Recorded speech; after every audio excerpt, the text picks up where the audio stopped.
Captain Jake Morrison stood on the bridge of the USS Liberty, watching the stars through the main screen. The ship moved slowly through space near the colony world of New Haven. It was a peaceful patrol like many others he had done in his 20 years as a ship captain. The crew worked quietly at their stations while the ship's engines hummed softly in the background. Commander Lisa Hayes walked up to him with a data pad in her hand. She was his second in command and had served with him for 8 years. Lisa was smart and tough, and Jake trusted her completely. She looked at the screen showing the colony below them.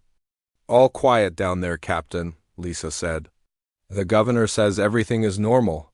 No pirates or rebels in this sector for 3 months now." Jake nodded and smiled a little. "Good news for once. Maybe we can actually finish this patrol without shooting anyone." Chief Engineer Ben Parker called from his station near the back of the bridge. "Captain, I'm getting some strange readings from the outer sensors. Something big is coming out of hyperspace." Jake turned to look at Ben, who was staring at his screens with a worried face. Ben had been fixing ships for 30 years and rarely got excited about anything. If he was worried, then something was really wrong. "How big?" Jake asked.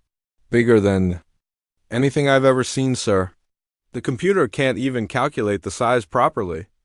Lisa moved to her tactical station and started working on her controls. "I'm picking up massive energy signatures, Captain.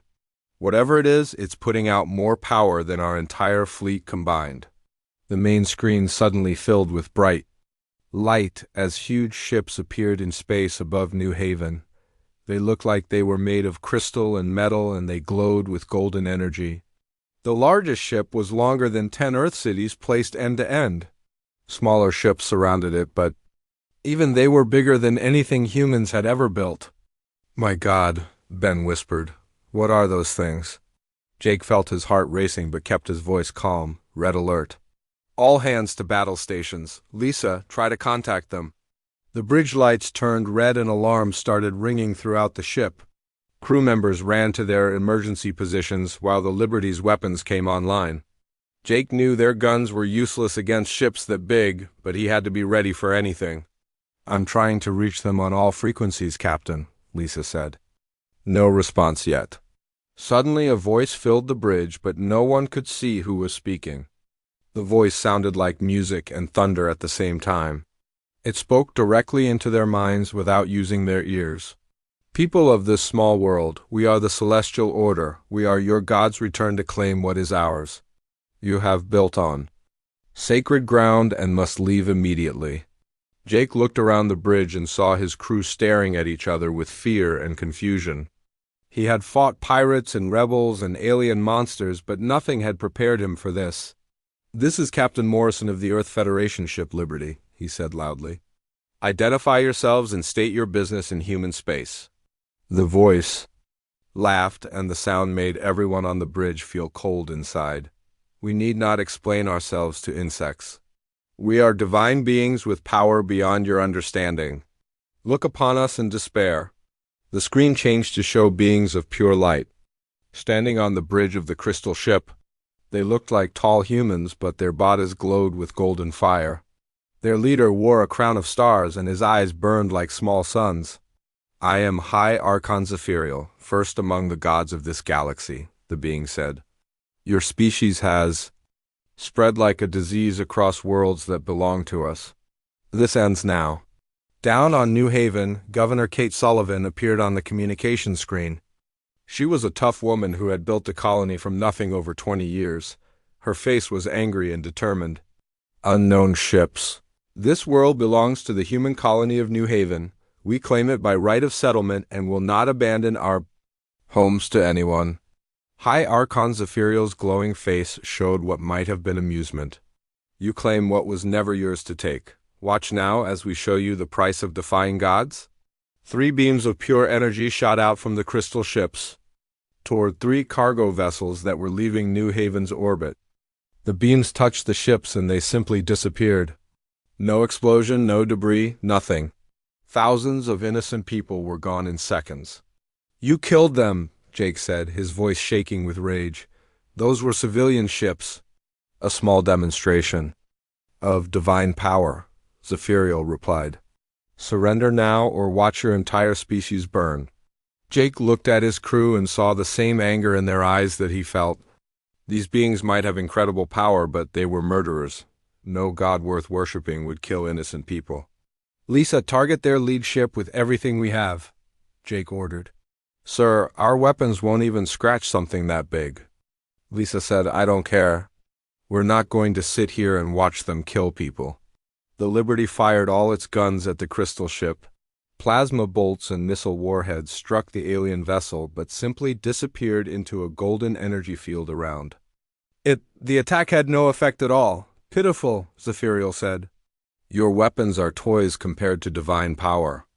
More energy beams shot down toward New Haven, and Jake watched in horror as they struck the planet's major cities.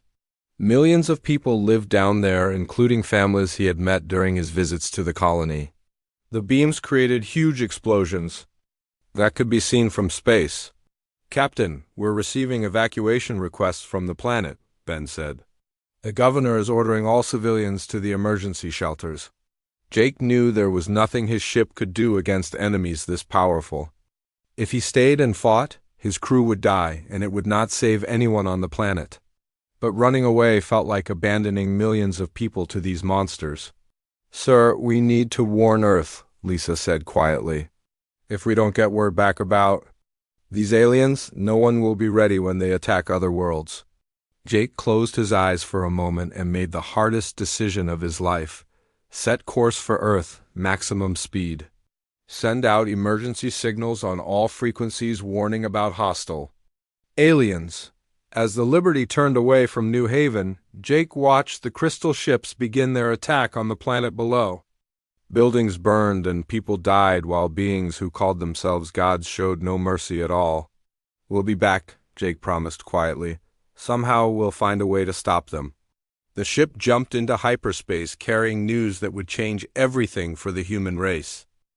3 weeks had passed since the attack on New Haven, and the news kept getting worse. Admiral Frank Carter stood in the command center on Earth watching reports come in from across human space. Red markers on the star map showed 17 colonies that had fallen to the celestial order. Each marker represented millions of dead or enslaved humans. Sir, we just lost contact with Meridian Prime, reported Lieutenant Kyle Davis. The last transmission showed crystal ships entering orbit 2 hours ago. Frank rubbed his tired eyes and looked at the tactical display. Meridian Prime was one of humanity's oldest and largest colonies with over 50 million people. If the aliens had taken it, then they were moving faster than anyone had expected. Commodore Amy Brooks entered the command center carrying datapads with fleet reports.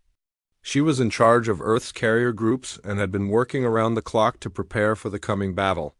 Her face showed the strain of too many sleepless nights. Admiral, the fleet is ready, Amy said. 200 ships including our newest dreadnoughts.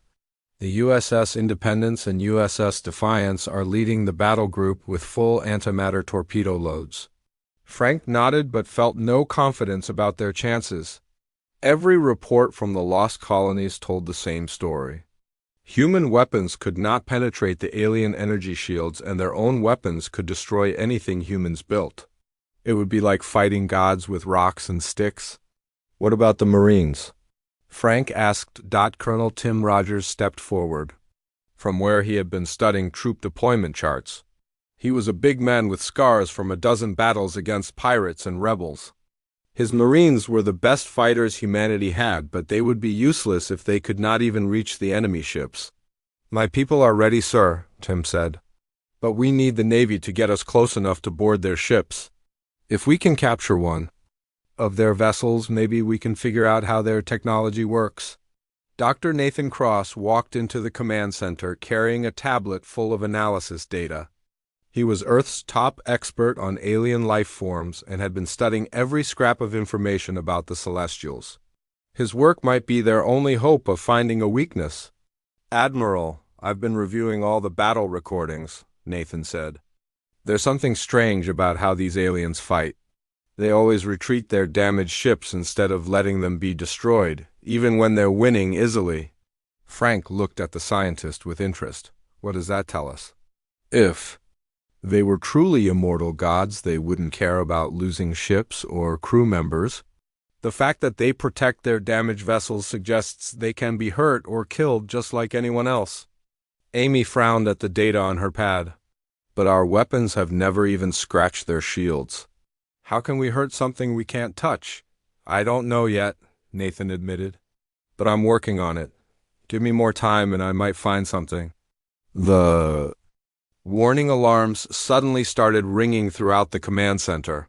Lieutenant Davis looked up from his station with fear in his eyes. Admiral, long-range sensors are detecting celestial ships approaching Meridian Prime. They're requesting immediate military support. Frank made his decision quickly. Signal the fleet, all ships are to jump to Meridian Prime immediately. This is our chance to hit them with our full strength. 2 hours later, the human fleet dropped out of hyperspace near Meridian Prime. The planet was surrounded by 12 crystal ships that glowed with golden energy. On the planet's surface, cities burned while streams of refugees tried to escape in small ships. The USS Independence was the largest ship in the human fleet, and Admiral Frank commanded the battle from its bridge. The massive dreadnought carried enough antimatter warheads to destroy a small moon. Next to it flew the USS Defiance with an equal amount of firepower. All ships, this is Admiral Carter, Frank announced over the fleet communication system. Today we show these aliens that humans don't bow down to anyone. Attack! The human fleet opened fire with everything they had.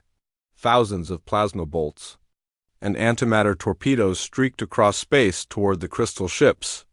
The weapons struck the alien vessels and created beautiful explosions of light and energy. For a moment, Frank thought they might actually hurt the enemy, then the light faded, and the crystal ships remained completely undamaged. Their golden energy shields had absorbed every single human weapon without even flickering. The aliens had not bothered to move or take any defensive action at all. Target the lead ship with concentrated fire, Frank ordered. All dreadnoughts, focus your antimatter torpedoes on one point. 6 of the largest human ships fired their most powerful weapons at the same celestial vessel. The antimatter warheads struck the shield and created an explosion bright enough to light up half the solar system. When the light cleared, the alien ship was still perfectly intact. High Archon Zephyriel's voice filled the communication channels of every human ship. Foolish insects, did you think your toys could harm divine beings? Watch now as we show you true power. The crystal ships began to move, and Frank realized with horror how fast they were. Despite their enormous size, the alien vessels moved like fighters, turning and accelerating in ways that should have been impossible. Their crews should have been crushed by the forces involved, but somehow they continued to function. Beams of golden energy lanced out from the celestial ships toward the human fleet. The first beam struck the USS Independence, and the great dreadnought's shields collapsed instantly. The second beam punched through the ship's armor like it was paper and detonated the antimatter. Storage. Frank watched his flagship die in a ball of nuclear fire that consumed everything within 50 kilometers. Thousands of crew members died in seconds, including many friends he had served with for decades. The explosion was so bright it temporarily blinded the sensors on nearby ships.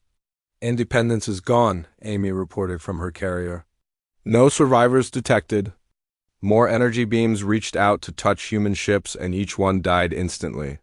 The USS Defiance lasted only seconds longer than its sister ship.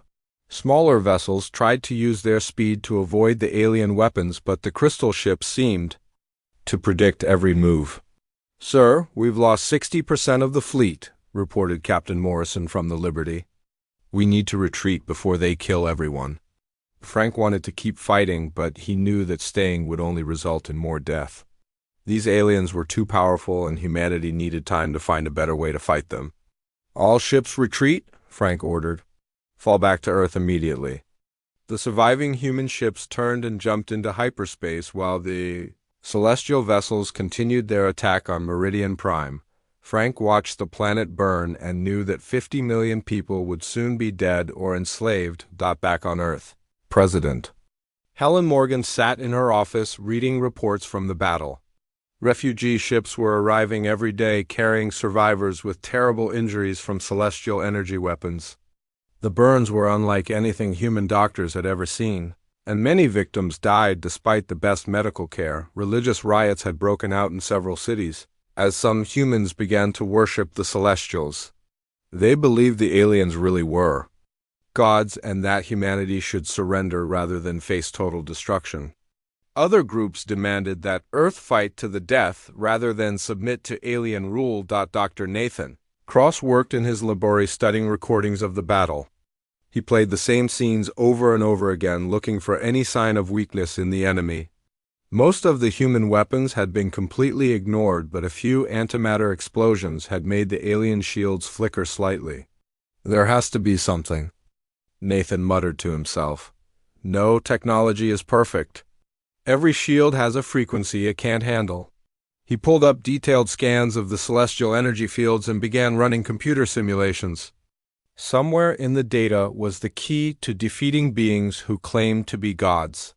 He just had to find it before humanity ran out of time.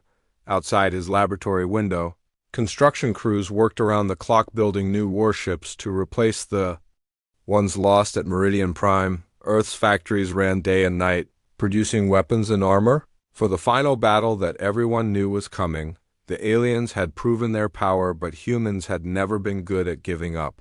Whatever it took, they would find a way to make the gods bleed.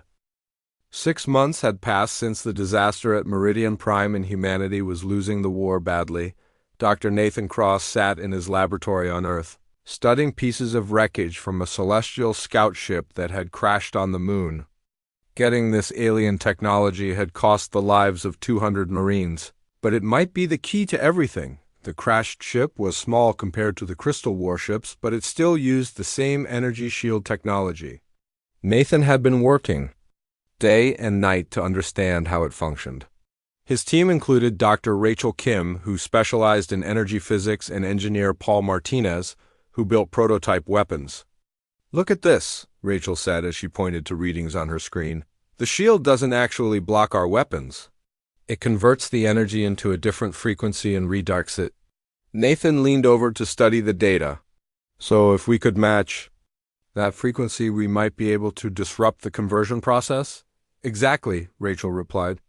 "I think we can build a weapon that creates graviton pulses at exactly the right frequency to interfere with their shields." Paul looked up from the weapon components he was assembling. "I can build a prototype, but it will take all the power from a battleship's main reactor. We'll only get one shot before the system overloads." Nathan felt excitement building in his chest for the first time in months. One shot might be enough.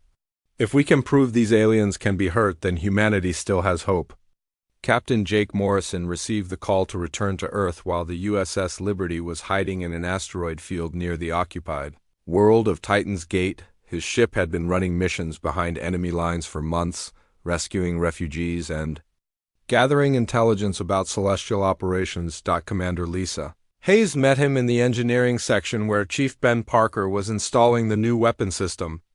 The device looked like a large metal tube connected to dozens of power cables that ran throughout the ship. Installing it had required removing half their torpedo tubes. "This better work," Ben said as he made final adjustments to the power couplings. "If it doesn't, we'll be sitting ducks with half our weapons offline." Jake studied the technical specifications that Dr. Cross had sent with the device. The science was far beyond his understanding, but the basic idea was simple. Instead of trying to overwhelm the alien shields with brute force, this weapon would disrupt them at the molecular level. "When do we test it?" Jake asked. "There's a celestial patrol near Titan's Gate," Lisa replied. "3 small ships probably scouting for their next target. Dr. Cross wants us to engage them and see what happens." Jake nodded and headed for the bridge. It was time to find out if humans could really hurt beings who claimed to be gods. The USS Liberty moved carefully through the asteroid field toward the celestial patrol ships. The alien vessels were beautiful in a terrifying way, their crystal hulls reflecting starlight while golden energy flowed along their surfaces. Each ship was 3 times larger than the Liberty, but small compared to the massive warships that had destroyed Earth's fleets. Range 15,000 kilometers and closing, Lisa reported from her tactical station. Their shields are active, but they don't seem to have detected us yet. Jake watched the main screen as they got closer to the enemy ships. His heart was beating fast, but his hands were steady on the command chair. After months of running and hiding, it felt good to be hunting instead of being hunted. Target the lead ship, Jake ordered. Fire the resonance disruptor. Ben activated the new weapon and every light on the Liberty dimmed as massive amounts of power flowed through the device. A beam of distorted space shot out from the ship toward the nearest celestial vessel. It struck the golden energy shield, and for a moment nothing seemed to happen. Then the shield began to flicker and pulse, like a dying light bulb. Sections of the barrier failed completely, allowing glimpses of the crystal hull beneath. The celestial ship shuddered and began to turn toward the human vessel with obvious effort. "It's working!" Lisa shouted with excitement. "Their shield is failing." Jake couldn't believe what he was seeing. For the first time since the war began, a human weapon was actually affecting a celestial ship. The sight filled him with hope that maybe humanity could win after all. "Fire conventional weapons while their shield is down," Jake ordered. The Liberty's plasma cannons opened fire on the wounded alien ship. The energy bolts struck the crystal hull directly, and Jake saw pieces of alien armor flying off into space. More importantly, he saw liquid spraying from the damaged areas. The aliens were bleeding. The fluid was silver blue in color and seemed to glow with its own light. It definitely came from living creatures inside the ship, which meant the Celestials were not energy beings as they appeared. They had physical bodies that could be hurt and killed. Alarms began ringing throughout the celestial ship as its crew realized they were actually being damaged by human weapons.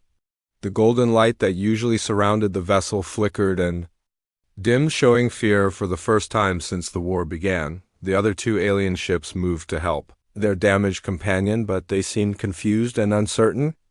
These beings had spent months convincing themselves and others that they were invulnerable gods.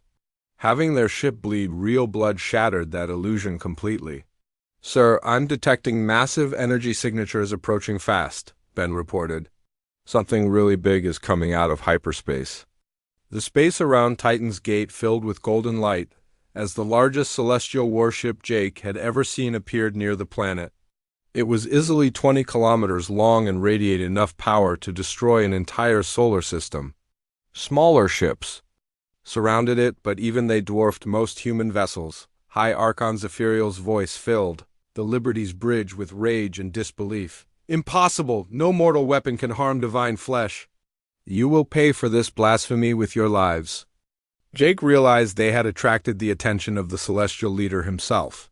That was both good and bad news. Good because it meant their attack had really scared the aliens. Bad because they were now facing the most powerful enemy in the galaxy with only one damaged weapon. "Get us out of here," Jake ordered. "Maximum speed through the asteroid field."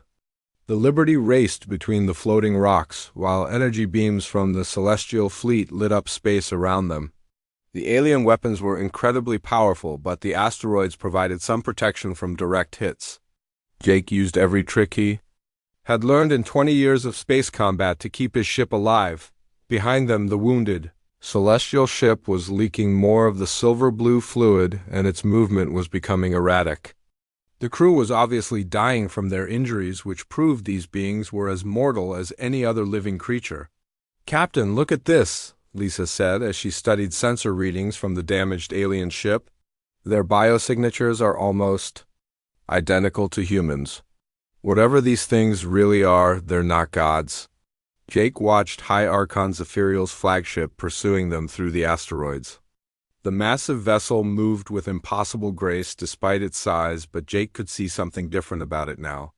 The golden light seemed less bright, and the energy fields flickered occasionally. For the first time since meeting the Celestials, Jake saw doubt and fear in their actions. They were no longer acting like invincible gods, but like mortal beings who had just discovered they could be killed. "Set course for Earth," Jake ordered. "We need to get this information back to command immediately." The Liberty jumped into hyperspace. carrying proof that the celestial order could bleed and die like any other living creature. Behind them, Zephyriel's voice echoed through space, filled with rage at his subordinates for allowing humans to wound them. The war was far from over, but for the first time humanity had hope. If gods could bleed, then gods could be killed. It was just a matter of making enough of them bleed. The news that celestial ships could bleed spread through human space like wildfire. Captain Sam Turner commanded a small fleet of stealth ships that carried resonance disruptor technology to resistance cells on occupied worlds. His mission was to arm every human fighter with weapons that could actually hurt their enemies. Turner's ship, the USS Phantom, moved silently through the outer system of the colony world Calypso. The planet had been turned into a prison camp where millions of human slaves worked in mines extracting a rare element the aliens called quintessentium. Intelligence reports said this material powered all celestial technology. Lieutenant Commander Alex Stone sat at the tactical station studying patrol patterns of the alien ships guarding the planet. She had developed new fighting tactics specifically designed to exploit celestial weaknesses. The key was attacking their pride and arrogance rather than just their ships. The aliens still think they're gods, Alex explained to Turner as they watched enemy vessels on the screen. They refuse to change their tactics or learn from their losses. That makes them predictable. Turner nodded as he studied the defensive positions around Calypso. 6 crystal ships orbited the planet in a perfect, geometric pattern that looked beautiful but left obvious gaps in their coverage. Any human commander would have fixed those weaknesses immediately, but the Celestials were too proud to admit they had made mistakes. There, Alex pointed to a section of space between 2 alien ships. If we approach from that angle, we can hit the prison complex and be gone before they can respond. Their formation assumes no one would dare attack gods directly. Dr. Nathan Cross worked in his laboratory on Earth, analyzing samples of the silver-blue fluid that leaked from damaged celestial ships. The liquid contained genetic material that revealed shocking truths about humanity's enemies. Dr. Rachel Kim and engineer Paul Martinez helped him study the data. This is incredible, Rachel said as she looked at the analysis results. Their DNA shows signs of genetic modification and artificial enhancement. These beings are not naturally evolved. Nathan compared the alien genetic code to samples from dozens of other species. Look at this pattern here. It's almost like they've been combining traits from different races to create the perfect warrior species. Paul frowned as he read the data. But if they're artificially created, who made them? And why do they think they're gods? Maybe they don't remember, Nathan replied. If their creators died long ago, they might have convinced themselves they were always divine beings. It would explain their arrogance and refusal to adapt. The breakthrough came when Nathan discovered that quintessentium was not just a power source, but also a drug that the Celestials needed to survive. Their modified biology required constant exposure to the element or they would die within days. This changes everything, Nathan said excitedly. If we can disrupt their supply of quintessentium, we can win this war without firing a shot. They'll simply die from withdrawal. Captain Jake Morrison led a strike force of 30 ships toward Calypso to liberate the prison camps. The USS Liberty had been upgraded with improved resonance disruptors that could fire multiple times without overloading.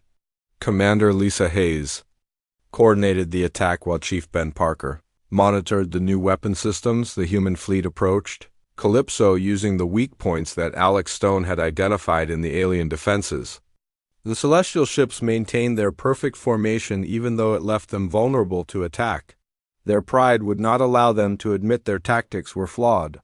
All ships, this is Captain Morrison, Jake announced over the fleet communication system. Remember, these aliens have been telling themselves they're gods for so long they actually believe it. Use that arrogance against them. The first human ships dropped out of hyperspace directly between 2 celestial vessels and opened fire immediately. Resonance disruptor beams struck the alien shields and caused them to collapse in sections. Conventional weapons followed up to damage the crystal hulls and make them bleed. High Archon Zephyriel's lieutenant, Astral commanded the defense of Calypso from his flagship. He was a being of golden light like all the others, but Jake could see uncertainty in his movements. The Celestials were no longer confident in their divine invulnerability. "Impossible," Astral's voice echoed across space. "Mortals cannot harm divine vessels. Our shields are blessed by the eternal light." Jake smiled as he watched another celestial ship start leaking silver-blue fluid from multiple hull breaches. "Your shields are just technology like everything else, and all technology can be beaten." The battle raged for 6 hours as human ships used hit-and-run tactics to avoid the powerful alien energy weapons. The Celestials tried to maintain their perfect formations, but each time they lost a ship, the pattern became more unstable. Their rigid thinking prevented them from adapting to the changing situation. Alex Stone's predictions proved correct, as the alien commanders made the same mistakes repeatedly. They would not retreat damaged ships or change position to cover weak points because doing so would admit they were not perfect divine beings. This pride cost them dearly as human forces exploited every error. Finally, Astral's flagship found itself surrounded by 12 human vessels, all firing resonance disruptors at once. The golden energy shield flickered and failed as graviton pulses disrupted its molecular structure. Plasma bolts and missiles struck the crystal hull directly, causing massive damage. "We surrender," Astral transmitted as his ship began breaking apart. "Please do not destroy us. We yield to your superior tactics." Jake was amazed to hear a Celestial actually admit defeat. For months, these beings had claimed to be invincible gods who could never be beaten by mortals. Now their local commander was begging for mercy like any other defeated enemy. The human fleet captured Astral's ship before it could explode and took the alien commander prisoner. It was the first time anyone had captured a living Celestial, and the intelligence value was enormous. Under questioning, Astral revealed secrets that shocked everyone. The Celestials were not gods at all, but refugees from a dead world, destroyed by their own arrogance centuries ago. They had survived by conquering other species and stealing their resources while maintaining the illusion of divine power. Their entire civilization was built on lies and fear. "We once ruled a great empire," Astral explained during his interrogation. "But we grew too proud and destroyed our homeworld with weapons we could not control. Only a few thousand of us escaped in our crystal ships." Dr. Cross questioned the prisoner about quintessium and learned that the Celestials had been mining it from conquered worlds to maintain their artificial biology. Without constant exposure to the element, their enhanced bodies would break down and they would die. "You have already won this war," Astral said sadly. "By disrupting our mining operations, you have cut off our supply of life. We cannot survive without quintessium for more than a few days."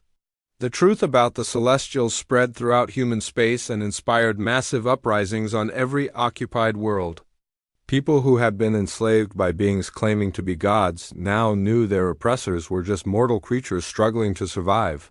Resistance cells attacked quintessium mines and storage facilities across the galaxy while human fleets hunted down alien supply ships. The Celestial Order's carefully constructed image of divine power crumbled as more and more of their ships bled silver-blue fluid in space. Captain Morrison stood on the bridge of the Liberty watching reports of victories flowing in from across human territory. For the first time in months, the news was good. Humanity was not just surviving, but actually winning against enemies who had seemed invincible. "Sir, we're receiving a priority message from Earth," Lisa reported. "High Archon Zephyriel is bringing his entire remaining fleet to attack Sol System. Every ship they have left." Jake felt his stomach tighten as he realized what this meant. The aliens were making one final desperate attack to destroy Earth before their biology failed completely. It would be the largest battle in human history, and the outcome would determine the fate of both species.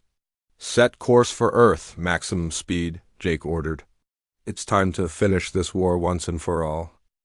Fleet Admiral Susan Clark stood on the bridge of the USS Vengeance, watching the edge of the solar system through the main screen. Long-range sensors showed 200 celestial warships approaching Earth in perfect formation. It was every ship. The aliens had left and they were coming to destroy humanity's homeworld in one final desperate attack. Hi. Archon Zephyriel led the alien fleet personally in his massive 20-kilometer flagship. The crystal ship blazed with golden energy, but Susan could see the light flickering more than usual. Without access to fresh quintessium, the Celestials were slowly dying and they knew it. Earth's defense fleet consisted of 300 vessels, hastily built in the months since Captain Morrison had proven the aliens could bleed. Every ship carried resonance disruptors and crews trained in the new tactics that exploited celestial arrogance. It would be the largest space battle in human history. Captain Jake Morrison commanded the vanguard from the USS Liberty with Commander Lisa Hayes coordinating tactical operations. Chief Ben Parker had worked around the clock to upgrade their weapon systems for maximum effectiveness against alien shields. This would be their final chance to prove that gods could die. The battle began at the orbit of Mercury as advanced scouts from both fleets made contact. Human ships used hit-and-run tactics to test the alien defenses while celestial vessels maintained their rigid formations despite obvious weaknesses. The first exchange of fire lit up space with energy beams and plasma bolts. Their shields are weaker than before, Lisa reported as she studied sensor readings. The resonance disruptors are having more effect than in previous engagements. Jake nodded as he watched a celestial destroyer start leaking silver-blue fluid from multiple hits. The aliens were definitely weaker than they had been months ago. Their biology was failing as their supply of quintessium ran out. Admiral Clark coordinated the main battle from the center of the human formation. The USS Vengeance was the most powerful ship in Earth's fleet and carried enough firepower to level a city. Around her, hundreds of other vessels maneuvered into attack positions. All ships, this is Admiral Clark, she announced over the fleet communication system. Today we finish what these aliens started. They came to our worlds claiming to be gods. But we know better now. Gods don't bleed and gods don't die. These creatures do both? High Archon Zephyriel's voice echoed across space filled with rage and desperation. Mortal insects, you have defied the natural order for too long. Today your species ends and divine rule is restored to the galaxy. The main fleets clashed in the space between Mars and the asteroid belt as hundreds of ships engaged in close combat. Celestial energy beams reached out to touch human vessels while resonance disruptors disrupted alien shields. Explosions lit up the darkness as ships from both sides died in nuclear fire. The battle was more even than any previous engagement because the Celestials were weakening from quintessium withdrawal. Their movements were slower and their aim was less accurate. More importantly, their arrogance was cracking as they realized they might actually lose. Jake led a squadron of destroyers in a daring attack on Zephyriel's flagship. The massive crystal ship was protected by a dozen smaller vessels, but human tactics had evolved to deal with celestial formations. They no longer tried to fight the aliens fairly, but used every dirty trick they could think of. Target their escort? Ships first, Jake ordered. Once we isolate the flagship, we can concentrate all our fire on it. Human ships swarmed around the celestial formation like angry wasps attacking a bear. They struck quickly at weak points and retreated before the aliens could respond effectively. The rigid celestial formations that had worked against conventional tactics were helpless against this new approach. One by one, the escort ships fell to concentrated resonance disruptor fire. Their shields collapsed under graviton bombardment and conventional weapons finished them off. Silver-blue fluid leaked from dozens of hull breaches as the supposedly divine crews bled and died. Like any other living beings, Commander Hayes led the final attack on Zephyriel's flagship with a dozen ships including the Liberty. The massive vessel tried to turn away, but it was too large and slow to escape. Resonance disruptors struck its shields from all directions, causing the golden barrier to flicker and fail. "This is impossible," Zephyriel screamed as human weapons began damaging his ship's crystal hull. "I am eternal. I am divine. Mortals cannot harm me." Jake watched the alien leader's ship begin to break apart under concentrated fire. Pieces of crystal armor flew off into space while silver-blue fluid leaked from growing cracks in the hull. The golden light that surrounded the vessel dimmed to a faint glow. "You're not a god," Jake said calmly. "You're just another alien who got too proud for his own good. And now you're going to die like everyone else." Hayes positioned her ship directly above the alien flagship's command section and prepared for a ramming attack. The Liberty had taken heavy damage and was barely holding together, but it still had enough power for one final strike. "It's been an honor serving with you, Captain," Hayes said as she armed the ship's self-destruct system. "Make sure humanity remembers what we did here today." Jake wanted to order her to pull back, but he knew she was right. This was their chance to end the war by killing the alien leader. If Zephyriel survived, he would find more quintessium and rebuild his forces. The Liberty crashed into the Crystal flagship's command section at full speed, and both ships exploded in a ball of nuclear fire. The blast was visible from Earth as two of the most powerful vessels in the galaxy died together. Hayes and Zephyriel perished instantly along with their crews, with their leader dead. The remaining Celestials faced a choice between continuing to fight and facing total extinction. Subarchon Valdris now commanded what was left of their fleet from a damaged cruiser that was leaking atmosphere. "Enough," Valdris transmitted to the human fleet. "We surrender unconditionally. The war is over." Admiral Clark was amazed to hear those words from beings who had claimed to be invincible gods just hours before. The Celestials had finally admitted they were mortal creatures who could be defeated. The formal surrender took place on Earth, with representatives from both species signing a treaty that would govern their future relations. The Celestials agreed to return all conquered human worlds and provide technology to repair the damage they had caused. Most importantly, they formally renounced their claims of divinity and acknowledged human equality.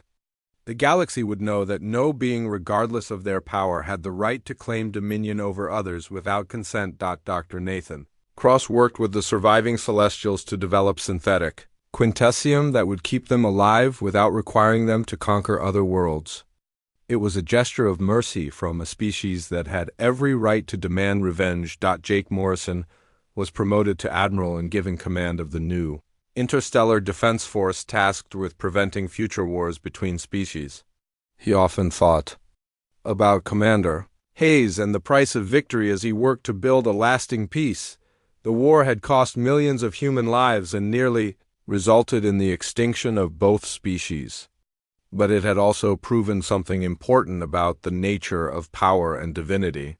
True gods would not need to conquer and enslave others to maintain their position. The Celestials had learned that claiming to be divine did not make it true. Their technology had been impressive and their power had been real, but they were still mortal beings subject to the same laws as everyone else. Humanity had proven that courage and determination could overcome seemingly impossible odds. When faced with enemies who claimed to be gods, they had refused to submit and found a way to make their oppressors bleed. The galaxy was now a place where all species could live as equals under laws that applied to everyone. No one would ever again be allowed to claim divine authority over others. Gods could bleed and gods could die, and the universe was better for knowing it.